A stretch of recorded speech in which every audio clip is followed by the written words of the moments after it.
Os cidadãos do século XVIII foram transformados nos consumidores do século XXI. Eu sou Thaís Baldi de Andrade. Olá, eu sou Gustavo Ximenes. E eu sou Gustavo Vieira Barreto. Olá, eu sou a Maria Eduarda Robusti. Olá, eu sou Rodrigo Emanuel.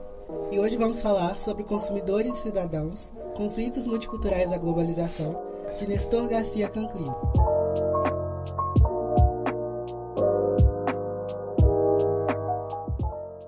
Neste capítulo introdutório, Canclini traz o objetivo da sua obra, que seria analisar o entendimento de como as mudanças na maneira de consumir alteraram as formas de exercer a cidadania.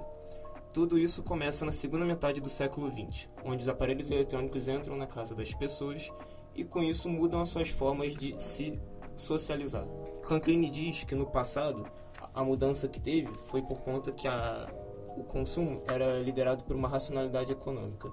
O que seria isso? A racionalidade econômica seria o caso de, antigamente, os produtos locais eram mais baratos do que os produtos importados de fora. Com isso, a tendência é que as pessoas comprassem o que realmente estava à sua disposição. Hoje em dia, com o processo de transnacionalização, isso não ocorre de forma mais prática, por conta que os produtos que vêm de fora se juntaram com os de dentro de uma forma transnacional. Dessa forma, nas palavras do autor, a cultura na atualidade pode ser definida por um, entre aspas, processo de montagem, uma articulação flexível de partes, uma colagem de traços que qualquer cidadão de qualquer país, religião ou ideologia pode ler e utilizar. Fecha aspas. Com isso, ocorre uma certa pasteurização, também entre aspas, na visão do autor, de um cenário conhecido como multicultural, redefinindo o senso de pertencimento e identidade na atualidade. Mais do que uma questão política, ocorre-se uma mudança de paradigma social, de acordo com o autor. A mudança do cidadão como representante de uma opinião pública ao cidadão interessado em desfrutar de uma qualidade de vida. Em resumo, ocorre-se uma reelaboração do próprio. Esse será o pilar central das discussões que irão se desenvolver nos próximos capítulos. Indo agora para o capítulo 1, Canclini busca explicitar como o consumo é um parâmetro-chave para perceber os hábitos e as características de uma determinada sociedade. Mais do que isso, ele tenta criar uma possível teoria sociocultural do consumo, visto que até aquele momento nenhum teórico ainda tinha sintetizado de forma definitiva uma teoria relacionando dois pontos importantes: consumo e os processos de comunicação. Tendo isso em mente, Canclini apresenta a sua própria definição do que seria consumo. Para ele, abre aspas, seria o conjunto de processos socioculturais em que se realizam a apropriação e o uso dos produtos. Nesse sentido, o autor diz que o consumo é muito mais do que um simples exercício acrítico de gostos. Ele é determinado por uma palavra chamada racionalidade econômica. Definido seu ponto de vista, Canclini volta ao passado para ter outros estudos que relacionaram, mesmo que de forma longínqua, a comunicação. Primeiro, comenta dos estudos marxistas sobre o consumo que influenciaram os pensadores das primeiras décadas do século XX, como exemplo, os pensadores da Escola de Frankfurt. Além disso, ele também traz as definições de Manuel Castells do consumo como uma continuidade do conflito entre classes e os textos de Pierre Bourdieu, Arun Padois e Stuart Ewing, que adicionam a essa equação os meios simbólicos que determinam o consumo. Mais para frente, o autor busca uma reflexão do que diz respeito às formas de gastos. De fato, Canclini expõe os trabalhos de Mary Douglas e Baron Eastwood sobre o consumo como uma espécie de ritual, um status àquele que os tem a posse. Em suma, esses dois autores citados por Canclini dizem que esse tipo de consumo compra acessórios rituais. Refletindo sobre isso, o autor afirma que em um mundo de instáveis relações sociais e onde o sólido se evapora, as mercadorias servem para pensar, isto é, criar laços entre o indivíduo e a sociedade. Portanto, em sua totalidade, o consumo possui uma aura de pertencimento. Esse pertencimento cria um estabelecimento do consumo como uma atividade simbólica, segundo Canclini. Dando início ao segundo capítulo, Canclini dá continuidade aos debates iniciados sobre as camadas mais profundas a se analisar o consumo na sociedade contemporânea. Para esse objeto de estudo, ele traz a seguinte problemática dentro de um ambiente urbano: como analisar uma sociedade dispersa em um contexto tão heterogêneo e macropopulacional como é de uma megalópole moderna. Para responder essa pergunta, Canclini vai para a parte mais essencial de uma análise: quem será o analista? Para ele, o profissional mais apto a estudar os fenômenos urbanos da atualidade seria o sociólogo ou o antropólogo? Canclini diz: são complementares. Um precisa do outro tanto. O sociólogo mapeia os comportamentos da partir de estatísticas, enquanto o antropólogo executaria uma pesquisa mais minuciosa, isto é, um trabalho em campo em que, enquanto o sociólogo analisaria a cidade, ele deixaria a cidade falar. Como seu segundo objeto de análise, Canclini utiliza a cidade do México. Anos antes da publicação deste livro em questão, o pesquisador fez, junto com outros estudiosos, trabalhos de campo na cidade do México, no início da década de 90, que objetivavam, em suma, a melhor compreensão cientificamente do consumo cultural, urbano e das experiências disseminadas de seus habitantes nesse ambiente e que, para ele, se desintegra, fazendo alusão ao título do capítulo. Após enquetes feitas em 1.500 residências mexicanas, um fenômeno interessante ficou aparente para Canclini. Pequena parte dos entrevistados mexicanos faziam uso do espaço público com fins de lazer na cidade do México. Ele percebeu que a esmagadora maioria preferia se manter em casa e exercer atividades domésticas. Para Canclini, isso aponta duas coisas: a cultura do domicílio, ou seja, os aparelhos eletrônicos que trazem informações às residências, satisfazem, mesmo que não de forma completa, o entretenimento da população entrevistada. E por último, tomando como conta a cidade do México estruturalmente, a urbanização desplanejada do início do século trouxe um afastamento estrutural das camadas com menor acesso às zonas de oferta cultural da cidade. Em suma, o desequilíbrio gerado pelo crescimento irracional e especulativo é compensado, entre aspas, pela eficácia comunicativa das redes tecnológicas na capital mexicana no fim do século XX. Tendo em vista esse paradigma socio-informacional moderno, há uma mudança no agente econômico mais dinâmico no que diz respeito ao foco dos estudos urbanos. Se antes era a industrialização que fomentava as relações de poder, agora esse posto é ocupado pelos processos informacionais e financeiros, que caracterizam a já comentada transnacionalização do mundo atual. Mais do que isso, diz o autor, essa mudança de protagonismo estabelece o multiculturalismo nos ambientes urbanos, que, de certa forma, trazem o chamado desenraizamento dos vínculos culturais tradicionais, observado na figura que traz Canclini dos indígenas na cidade do México, em que são colocados de forma parecida com as mesmas pessoas em sua mesma condição social apresentada. Para o capítulo 3, Canclini basicamente busca o significado de pertencimento em um mundo em que a dissolução das monoidentidades e o reposicionamento das culturas tradicionais locais diante das novas tecnologias de comunicação dominam as tendências socioespaciais urbanas. Com o crescente predomínio das tecnologias que vieram na segunda metade do século XX, mais especificamente nos anos 50, alteraram a dinâmica e o fluxo das informações entre as pessoas e, com isso, trazendo uma homogeneização do consumo e da sociabilidade na contemporaneidade. Para Canclini, isso não é algo ruim, não tirou as perdas das particularidades locais, mas é inegável o reforço do já evidente processo de desenraizamento moderno.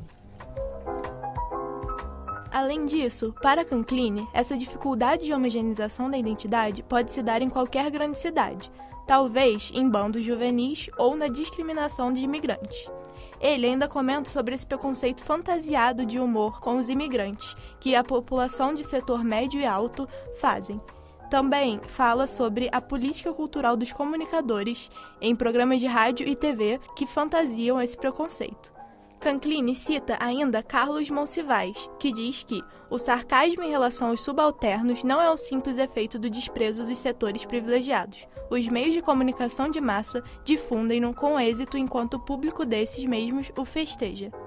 Canclini também cita o estudo de Antônio Flávio Pierucci sobre o racismo antinordestino em São Paulo, que percebe que um dos principais motivos do voto conservador na direita por parte da classe média nas eleições para prefeito em 1985 era a aversão aos imigrantes nordestinos a quem responsabilizavam pela decadência da cidade. Além disso, conclui que, entre aspas, isso tem a ver com uma percepção das diferenças raciais ou étnicas como concretas e com uma recusa do pensamento igualitário como abstrato. Fecha aspas. Outro ponto levantado por Canclini tem relação com a desagregação das culturas tradicionais e com as novas conexões eletrônicas. A cultura tradicional se perde no mundo moderno com tantas tecnologias e novidades que entretêm mais que um museu, por exemplo. A globalização também traz um senso de maior conexão por conta dessas novas tecnologias. Canclini diz que, entre aspas, essa conexão entre os habitantes de zonas afastadas por 2 ou 3 horas de viagem é compensada pelas conexões dos meios de comunicação de massa. Fecha aspas. Por último, nesse capítulo, Canclini propõe ideias de políticas para a cidadania, dizendo que, entre aspas, as necessidades culturais de grandes cidades requerem políticas multissetoriais, a complexa heterogeneidade que simplificamos como o público. Ou seja, deve-se considerar os diversos públicos, culturas e identidades presentes nas grandes cidades, para que haja respeito às múltiplas formas de identidade. Canclini propõe que haja um debate sobre o multiculturalismo que conhecemos e como é seu funcionamento nos estudos culturais urbanos. Ele expõe uma preocupação ao estudar o assunto, o que estamos fazendo ao narrar o multiculturalismo e qual o significado dessa operação nas sociedades contemporâneas. Também propõe uma oposição entre o construtivismo dos estudos culturais e o fundamentalismo doutrinador de movimentos étnicos ou nacionais. Ao citar que estabeleceu-se que ter uma identidade equivalia a ser parte de uma nação, uma entidade espacialmente delimitada, onde tudo aquilo compartilhado pelos que a habitam, língua, objeto, costume, os diferencia dos demais de forma nítida. Percebemos que o ideal de nação é reduzido a uma única coisa igual, desconsiderando a grande diversidade presente em todos os países. Os referentes de identificação, exemplificados pelo autor como língua, objeto e costumes, são até hoje muito valorizados na tentativa de homogeneizar a identidade nacional. Em contradição a essa identidade nacional, o autor conta que os conhecidos por grandes artistas nacionais só ganham expressão internacional quando, entre aspas, manifestam em suas obras um senso cosmopolita. Ao finalizar esse primeiro argumento do capítulo, Canclini diz que a globalização afetou de forma direta nossa relação com a identidade. Antes, o que era apenas nacional e local, agora se espalha e se torna internacional. Seu segundo argumento nesse capítulo nos conta um pouco sobre o flaneur e a narrativa do consumo. Flaneur é uma expressão francesa usada para se referir ao gosto pela deambulação das cidades. Canclini cita o autor Júlio Ramos, que alegou que ser flaneur não é apenas um modo de experimentar a cidade, mas um modo de representá-la, vê-la e relatar o visto. Ao flanar, o indivíduo urbano privatizado se aproxima da cidade com o olhar de quem vê um objeto em exibição. Assim, é possível perceber que Canclini dá um sentido complexo às questões da cidade, dizendo que essas são além do que é visto apenas. Por último, nesse capítulo sobre o multiculturalismo, Canclini evidencia a ideia de a cidade ser como um videoclipe. A principal argumentação do autor, entre aspas, narrar é saber que já não é possível a experiência de ordem que o flaneur esperava estabelecer ao passear pela metrópole do início do século. Agora a cidade é como um videoclipe, montagem efervescente de imagens descontínuas, fecha aspas. Desse modo, pode-se dizer que, por haver muita diversidade nas cidades, há recortes dessas diferentes vivências, formando assim um videoclipe. No capítulo 5, Canclini fala das identidades como espetáculo multimídia. Fala sobre como o rádio e o cinema no início do século XX influenciaram as identidades nas sociedades nacionais. Nesse sentido, Canclini cita Carlos Monsivais e Jesus Martim Barbeiro, que alegam que os programas de rádio contribuíram para que grupos de diversas regiões do mesmo país, antes afastados e desconectados, se conhecessem como parte de uma totalidade. O autor cita ainda que, entre aspas, os meios de massa foram agentes das inovações tecnológicas, nos sensibilizaram para o uso de aparelhos eletrônicos na vida doméstica e liberalizaram os costumes com um horizonte mais cosmopolita, mas ao mesmo tempo unificaram os padrões de consumo com uma visão nacional. Ou seja, além de fazer com que as populações tivessem necessidade do uso desses novos aparelhos em suas vidas, esses meios de massa padronizaram um consumo nacionalista.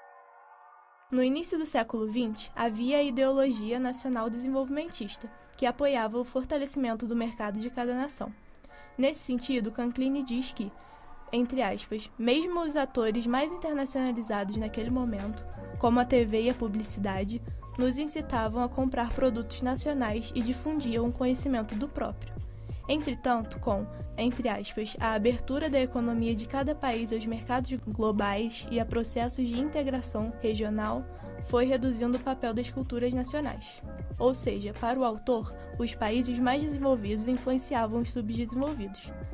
Assim, entre aspas, grande parte do que se produz e se vê nos países periféricos é projetado e decidido nas galerias de arte e nas cadeias de televisão, nas editoras e nas agências de notícias dos Estados Unidos e da Europa. Um dos questionamentos trazidos nesse capítulo pelo autor é: onde reside a identidade, com que meios ela é produzida, renovada em fins do século XX? Para responder esse questionamento, Canclini propõe confrontar a antropologia clássica, que, para ele, tem o hábito de, entre aspas, considerar os membros de uma sociedade como pertencendo a uma só cultura homogênea, tendo, portanto, uma única identidade distintiva e coerente. Seu ponto de vista fica mais claro ainda nos trechos, quando a circulação cada vez mais livre e frequente de pessoas, capitais e mensagens nos relaciona cotidianamente com muitas culturas. Nossa identidade já não pode ser definida pela associação exclusiva a uma comunidade nacional. E, entre aspas, hoje a identidade, mesmo em amplos setores populares, é poliglota, multiétnica, migrante, feita com elementos mesclados de várias culturas. Uma expressão importante usada pelo autor é, entre aspas, nomadismo cultural, o qual ele exemplifica com a Bienal de Veneza de 1993. Na qual a maioria dos 56 países representados, quase todos latino-americanos, não possuía pavilhão próprio para exposição. Isso mostra que a representatividade cultural, até nas obras, é ainda controlada pelos países mais poderosos. Além disso, o autor afirma que com a globalização, mesmo que é produzido na tentativa de ser nacional ou regional, necessita ser global, pois não tem sobrevivência financeira se não o for. Tal afirmativa é confirmada quando o autor diz que nenhum cinema nacional, por exemplo, pode recuperar os investimentos feitos em um filme contando apenas com os circuitos de salas de seu próprio país. O termo cinema-mundo, também apresentado nesse capítulo, é usado pelo autor para se referir às estratégias de marketing e tudo que envolve o filme além dele próprio. Contrapondo essa ideia de desligamento com as tradições, há movimentos fortes que reafirmam essas. O autor diz que, entre aspas, após uma etapa em que essa homogeneização foi vista como oposta ao local, começou-se a conceber a universalização e as particularidades regionais como complementares. Para finalizar o capítulo, Canclini propõe a observação de identidade como coprodução na mídia.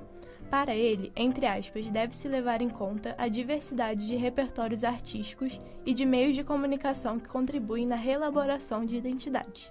Sendo assim, o multiculturalismo é feito a partir de coisas diversas que vemos no mundo, na mídia, em artistas e até em outras culturas.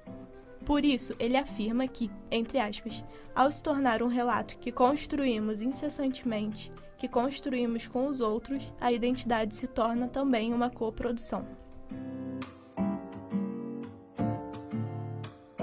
Ao analisar os conflitos de políticas culturais, no capítulo 6, nomeado como América Latina e Europa como subúrbios de Hollywood, Canclini expõe que em dezembro de 1993 realizou-se a reunião de Acordos Gerais de Tarifas e Comércio, com o objetivo de resolverem as questões econômicas e culturais.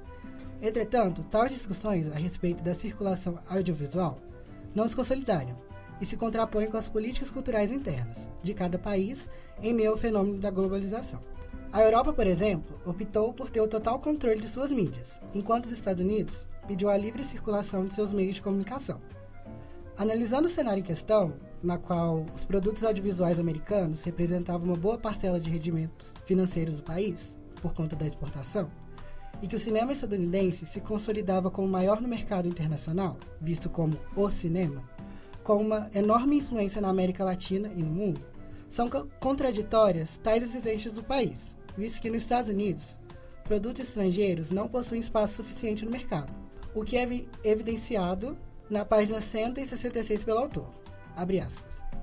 Nos Estados Unidos, apenas 1% de todos os bilhetes que são vendidos dos cinemas vai para filmes em idiomas que não são inglês. Fecha aspas.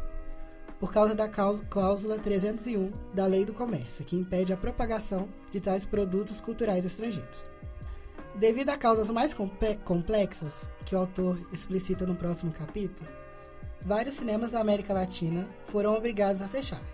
Porém, não marcou o fim da popularidade dos cinemas, pois com a chegada dos videoclubes, ocorreu a transferência de locação. O que antes era visto em salas de cinemas, agora passa a ser visto dentro de casa, pela televisão. É importante frisar que com o domínio dos Estados Unidos no mundo, marcado pela sua dominação econômica e desenvolvimento tecnológico, é esperada a sua rápida adequação aos avanços da tecnologia, o que facilita sua dominação na indústria cinematográfica e o rápido avanço na produção de vídeos. Canclini, ao desenvolver do capítulo, pontua a visão estabelecida sobre os cinemas de outras nacionalidades e aponta que não é justo julgar algo pela visão imparcial de outro indivíduo, como, por exemplo, o cinema espanhol, que carrega um negativo estereótipo, é julgado como de baixo orçamento. Ao examinar as particularidades da livre circulação de mercadoria transnacionais da América Latina e as reformas neoliberais da Europa, que são regiões incapazes de disputar dominação sobre os meios de comunicação de massa cultural, é possível compreender a chamada crise do cinema, pois, abre aspas, é parte integrante do debate sobre tensões entre liberdade de mercado, qualidade cultural e modos de vida específicos, fecha aspas. Uma importante discussão surge referente às mudanças necessárias que devem ocorrer no âmbito das culturas locais impactadas pela globalização, na forma de compreendê-las das perspectivas dos cidadãos modernos. O fator agravante da crise cinematográfica em países como o Brasil é a falta de reconhecimento sobre a importância dos meios de comunicação e a desvalorização cultural que implica nos cortes de investimento desse setor. Consequentemente, contribui para a falência das produtoras nacionais. A dominação americana se fez presente principalmente nos videoclubes. É possível notar que as fitas presentes nesses locais são predominantemente americanas, marcando a hegemonia americana sobre veículos de comunicação e o forte investimento que ocorre no país. Ainda na Europa, tentou monopolizar suas produções audiovisuais como uma tentativa de enfraquecer o mercado hollywoodiano, denominado como anti-americanismo. E listou pontos de reorganizar o mercado transnacional e meios de comunicação de massa, sendo eles a relação entre o nacional, continental e a globalização, a articulação entre serviços públicos e os interesses privados, que desvincula as tecnologias audiovisuais do Estado, a necessidade de se posicionar a indústria cultural, cinema, televisão e vídeo, numa política multimídia, que foque no interesse do público e nas publicidades. Um dos principais agravantes da crise do cinema, citado por Canclini, no capítulo 7, é o avanço tecnológico, marcado pelo surgimento dos videoclubes. Na América Latina, vários países foram afetados por esse fator devido à falta de investimento.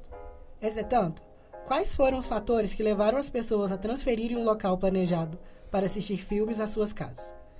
Canclini quer evidenciar que a sociedade leva em conta a questão da comodidade, visto que é muito mais confortável assistir filmes em suas próprias moradias, a argumentação da locomoção e do trânsito enfrentado para poder chegar até os cinemas, os gastos alimentícios, que em casa não são necessários, e se tratando de uma crescente sociedade da era do imediatismo, é de extrema importância ressaltar que com os vídeos as pessoas passaram a poder pausar, repetir e adiantar as cenas de preferência, sendo uma forte questão para avaliar, fortalecendo o debate da relação do cinema e de vida pública e as novas transformações existentes por essa mudança, como citado pelo autor na página 176, abre aspas. Uma nova relação entre o real e o imaginário, uma situação distinta do fenômeno fílmico entre o público e o privado, uma reorientação do cinema em relação à cultura nacional e transnacional, o surgimento de espectadores de multimídia que se relacionam com o cinema de diversas maneiras. Fecha aspas. Analisando mais o capítulo, Canclini aponta que no começo da era do cinema, as pessoas ficavam muito assustadas com as sequências de movimentos dos filmes e não tinha muita dimensão do telão e do volume do som. E com o passar do tempo, foi adquirindo essas dimensões e as pessoas iam assistir filmes com base nos diretores e na produção do audiovisual. E atualmente, o conteúdo, os atores e as capas chamativas são os fatores decisivos que levam o indivíduo a assistir um filme. E ele para de importar com as direções dos filmes e sair de cinemas antes mesmo de passar os pós-créditos. Uma questão apontada pelo autor é a diferença dos videófilos e dos cinéfilos, que as pessoas que preferem o cinema gostam de apreciar a experiência de assistir o que está em cartaz, ou filmes que já estrearam e nunca puderam ver. Já o novo espectador, ele tem a necessidade de associar à questão da memória, tendo a necessidade de assistir o último lançamento constantemente. É importante ressaltar que o cinema é fundamental para a formação cultural da sociedade, influenciando na moda, nos gostos, nos julgamentos da população e entre outros. Logo, com a dominação americana no setor audiovisual do mercado internacional, as pessoas tendem a se americanizar por serem influenciadas pelo aquilo que consomem. Verem o cinema americano como o maior e o melhor, passam a questionar a sua própria realidade, em comparação com as outras, por terem um repetitivo acesso a conteúdos hollywoodianos. Embora a modernização da maneira de assistir filmes impactou o funcionamento dos cinemas, as salas audiovisuais não ficaram esquecidas totalmente. Apesar do número reduzido, as salas ainda são atrativas para diversas pessoas e de diferentes idades e gêneros. Canclini expõe no final do capítulo que a divisão dos públicos pela maneira de assistir filmes, cinemas e videoclubes gerou 2 tipos de espectadores, sendo eles o espectador de elite, que frequenta as salas de cinemas e conhece toda a sua história, entre outros, e o espectador de maioria, que é aquele que conhece apenas o que lhe é ofertado, algo mais prático como os videoclubes. Portanto, o autor conclui que é necessário acompanhar as mudanças dos interesses do público para se estabelecer uma oferta para os meios de comunicação. Neste capítulo, Canclini começa a mostrar que o Estado e a política podem nos influenciar na cultura e em como consumimos, principalmente na América Latina. Quando ele diz, abre aspas, há 500 anos se fez a primeira tentativa de incluir este continente em uma economia mundial, fecha aspas. Por mais que na Europa e na América do Norte o aço e cereais, os artesanais da Argentina, do Brasil e do México sejam valorizados, o que realmente, como a cultura, os filmes e as obras de arte deveriam ser valorizados, não são, por mais que ganham os maiores prêmios internacionais. Sabe-se que existem acordos internacionais que ligam uma enorme integração econômica, como o Mercosul e o TSC, no qual estão tão preocupados com a questão financeira que foram esquecidas outras formas de se unirem, como o social e o cultural do continente latino para os demais. Outro ponto importante neste capítulo é o conceito de multietnicidade dentro das populações indígenas. São culturas extremamente amplas, onde encontram-se línguas próprias, hábitos de trabalho, manejo culinário e costumes únicos. São mais de 30 milhões de indígenas espalhados por toda a América Latina.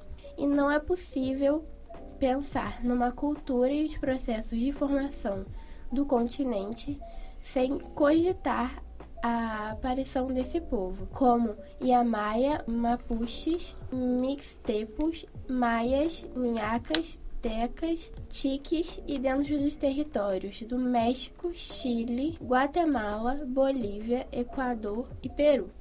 Outra parte desse capítulo que é importante ser considerado é quando ele diz, abre aspas, o desencontro entre as políticas culturais e consumo, fecha aspas. Quando a maior concentração de televisões e rádios estão localizadas na América Latina, porém é usada como entretenimento e não para informar seus ouvintes ou aumentar seu conhecimento. O que essas pessoas querem ou vão ouvir é o que será consumido, como programas de auditório, telenovelas e etc. Principalmente os programas americanos. Mostra-se mais uma vez o poder dos Estados Unidos sobre este continente. O tamanho de alcance dos meios de comunicação de massa atendem o público culturalmente. Seria muito gratificante informá-los e se tornarem mais intelectuais. Contudo, não é algo satisfatório para os estados políticos latino-americanos. Entretanto, para podermos finalizar este capítulo, o autor propõe uma solução para termos mais consumos e vendas nessa indústria cultural latina. O objetivo principal é aumentar as informações e trazer com que estas culturas cheguem a mais continentes. Citarei 3 propostas feitas por Canclini, abre aspas, a formação de mercados comuns latino-americanos de livros, revistas, cinemas, televisão e vídeo, com medidas concretas que estimulem as produções e favoreçam a livre circulação dos bens culturais. B. Fixações de cotas mínimas de tempo de exibição, de emissão de rádio e de outros bens culturais latino-americanos em cada país da região. C. Criação de um fundo latino-americano de produção e difusão audiovisual. Fecha aspas. O objetivo principal dessas 3 pontuações de Canclini é tornar o livre comércio cultural mais igualitário e menos discriminatório. Neste capítulo 9, Canclini aponta uma solução para conseguirmos igualitar de forma a identidade do continente latino para os demais do mundo. Nisso, ele diz que para legitimar a identidade devemos seguir certa classificação. Assim, conseguiremos de forma única concretizar um continente e ter sua própria identidade. São eles, abre aspas, etnocarpes, ou seja, movimentos populares de imigrantes, turistas, refugiados e trabalhadores sazonais. B. Tecnocarpes, quer dizer os fluxos produzidos pelas tecnologias e corporações multinacionais. C. Financarpes, os intercâmbios de moeda em mercados internacionais. D. Dianocarpes, repertórios de imagem e informação criados para serem distribuídos a todo o planeta pelas indústrias culturais. Identiocarpes, modelos ideológicos representados daquilo que se poderia chamar de modernidade ocidental. Os conceitos de democracia, liberdade, bem-estar e direitos humanos. Deste modo, Canclini finaliza dizendo que deste jeito a cultura é preservada e distribuída em todos os continentes de forma igualitária, juntando os conceitos. No restante desse capítulo, Canclini vai tentar expor como o esvaziamento da identidade por movimentos românticos e nacionalistas e outras instituições privadas e mesmo a sociedade afetam essa discussão sobre pertencimento e consumo na sociedade. Eu vou citar alguns exemplos que ele deixa durante a obra. O primeiro deles é a dinâmica de poder que se mostra através de cumplicidade e solidariedade para dominar uma sociedade. Ele deixa como exemplo o fomento aos artesanatos do México, que tem os seus trabalhadores explorados pela mesma classe que oferece um intercâmbio de serviços e benefícios econômicos. Essa caracterizaria uma dominação econômica não vertical, articulada por compromissos solidários. Segundo Canclini, essas interações dentro de ordens institucionais de negociação formam nossa identidade. Outro exemplo que ele cita é sobre o fenômeno que aconteceu na fronteira entre o México e os Estados Unidos. A população mexicana e as entidades políticas tinham certo medo de que a influência americana acabasse afetando a cultura mexicana. Mas como esse processo é complexo e imprevisível, o que acaba acontecendo, segundo Canclini, é que, abre aspas, quem negocia todos os dias econômica e culturalmente está obrigado a discernir entre o próprio e o alheio, fecha aspas, expondo a condição complexa e multicultural que os trabalhadores eram apresentados todos os dias. Para finalizar o capítulo, ele vai deixar essa citação, abre aspas, nesta etapa pós-política, em que se age como se não houvesse luta, tem-se a impressão de que não é necessário negociar, apenas se fotografa, se filma, se televisiona e se consome essas imagens, fecha aspas. Desse modo, ele deixa explícito o caráter de falta de racionalidade econômica que as instituições privadas deixam sobre o consumo, perdendo todo o seu caráter de culturalidade e identidade multinacional.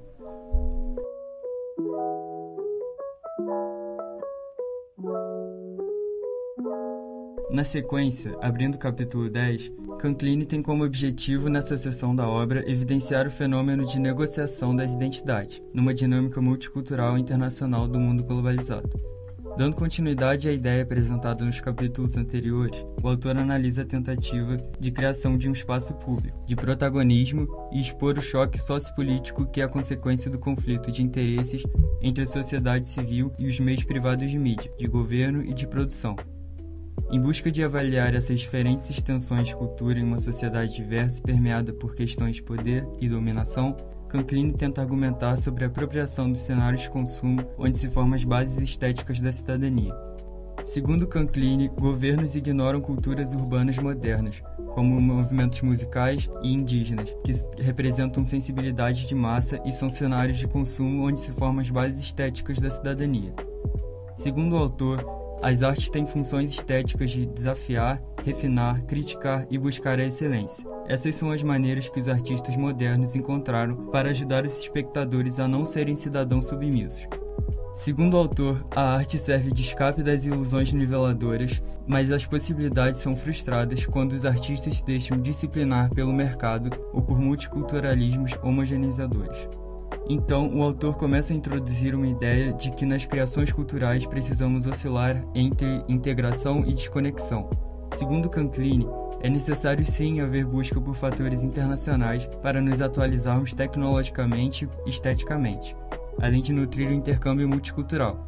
Mas há momentos em que devemos observar as peculiaridades nacionais e étnicas, as interações pessoais em espaços domésticos e a busca individual. Segundo o autor, abre aspas, a integração e a concorrência com os outros podem ser estimulantes, mas continuam existindo necessidades locais em meio à globalização. Fecha aspas. Alguns movimentos musicais vão questionar essa lógica de integração comercial transnacional, já que, segundo o autor, os produtores e os consumidores carecem de estradas, educação, transporte e recursos básicos que lhes permitam entrar em contato com seus semelhantes, de forma cultural.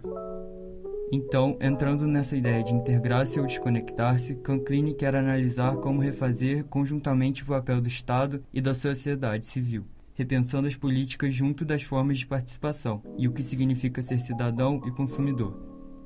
Ele considera os seguintes pontos muito importantes: reconceber o público, revitalizar o Estado como representante do interesse público, assegurar necessidades coletivas e garantir que elas não sejam sempre subordinadas à rentabilidade comercial.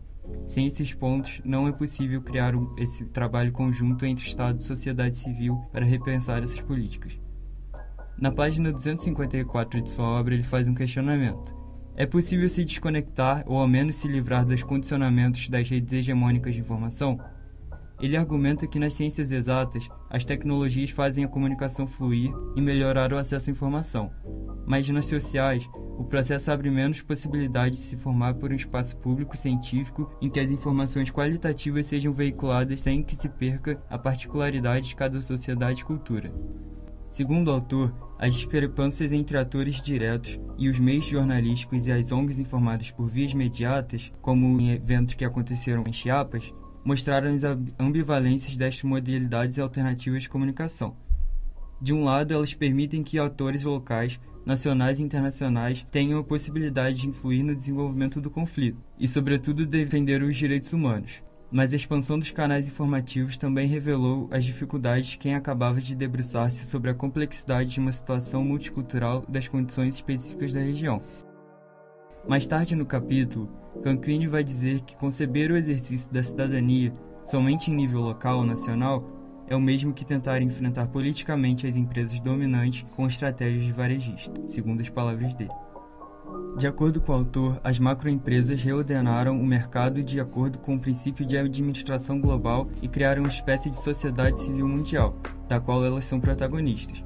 Elas têm, de fato, maior capacidade de interferência na ordem social do que partidos políticos, sindicatos e movimentos sociais. Elas remodelam o que os estados modernos tinham coordenado como espaço público, para satisfazer unicamente seus interesses privados. Portanto, ele aponta que se quisermos recuperar o público como coletivo multicultural, essa ação é também papel dos organismos e das redes de estudos internacionais. Em suma, segundo o autor, a globalização aparece como uma necessidade que deve ser expressada por um exercício global da cidadania, mas existem diferentes maneiras de ser cidadão global. Então, Canclini quer resumir a ideia do livro e tentar responder à pergunta do capítulo. Nas palavras dele, as sociedades civis se expressam cada vez menos como comunidades nacionais, entendidas como unidades territoriais, linguísticas e políticas. Elas manifestam-se principalmente como comunidades hermenêuticas de consumidores, ou melhor, como conjuntos de pessoas que compartilham gostos e pactos de leitura em relação a certos bens, os quais lhe fornecem identidades comuns. Segundo o autor, isso acontece porque as comunidades atomizadas compartilham de um traço comum. Elas se organizam mais em torno do consumo simbólico do que a processos produtivos de fato. Então, o autor traz o último dilema do livro e tenta finalizar essa discussão que ele já vem indicando em outros capítulos. Segundo o autor, a comunicação pode influenciar comportamentos individualistas e fazer com que desigualdades sejam ignoradas. Ele enfatiza que isso tem que ser considerado, mas não é possível esquecer que essa expansão da comunicação e do consumo gera associação de consumidores, pode invocar lutas sociais com mais acesso à informação e refletindo sobre as condições nacionais da sociedade como um todo. E mesmo com as comunidades construídas em torno dessas unidades e dessa luta política, elas podem acabar incentivando estereótipos além de violência generalizada, pois há maior risco de ofensivas e violências com a expansão do contato. Porém, para finalizar, Canclini tenta deixar uma mensagem de esperança política. Ele diz que quer sintetizar esse desafio de conciliar as nossas identidades, as nossas demandas, a nossa forma de organização como sociedade hoje e as consequências negativas que surgem. Ele diz que, abre aspas, nós não somos obrigados a acreditar candidamente na sociedade civil e nem a tratar de forma calculista os limites do governável e do realismo de poder. Segundo o autor, a gente deveria resgatar essa história propriamente cultural da sua dissolução no mercado e na política, pois ela já está completamente dissolvida nesse meio. Nós mesmos precisamos repensar o real e o possível e ter a globalização e a modernização seletiva reconstruída a partir da sociedade civil, do Estado e do multiculturalismo democrático.